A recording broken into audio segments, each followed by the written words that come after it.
Sa pagharap sa panganib ng mapinsalang apoy, mahalaga ang pagiging maagap at handa.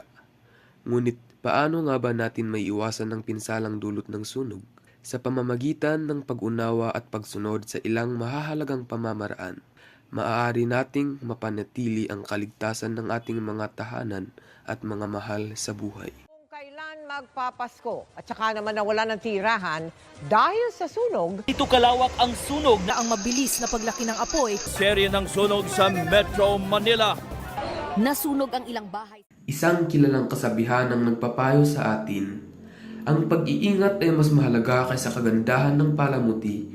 Sa paglalagay ng tamang fire safety devices tulad ng fire extinguisher, handa tayong tugunan ng anumang sunog bago pa ito lumala at magdulot ng malawakang pinsala.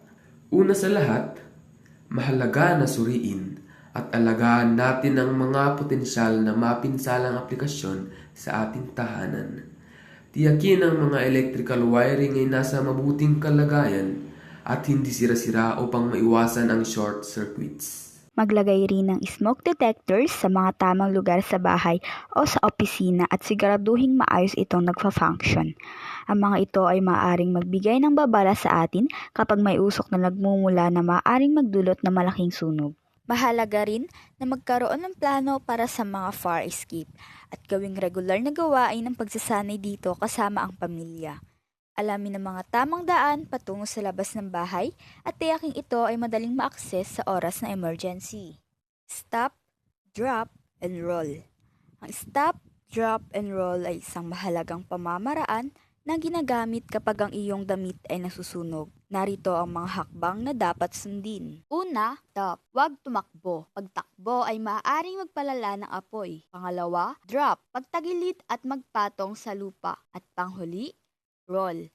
Mag-roll sa lupa hanggang sa mapatay ang apoy. Siguraduhin takpan ang iyong muka habang ginagawa ito upang maprotektahan ito. Sa pamamagitan ng pagiging maingat, maagap at handa sa anumang sitwasyon, maaari nating maiwasan ang pinsalang dulot ng sunog sa ating mga tahanan. Tandaan, ang kaligtasan ay nasa ating mga kamay. Para sa karagdagang impormasyon at tulong, tawagan ng o iba pang fire safety organization, local fire department hotline o iba pang emergency number na nasa screen. Ito ay isang paalala patungkol sa fire prevention. Salamat sa inyong panonood.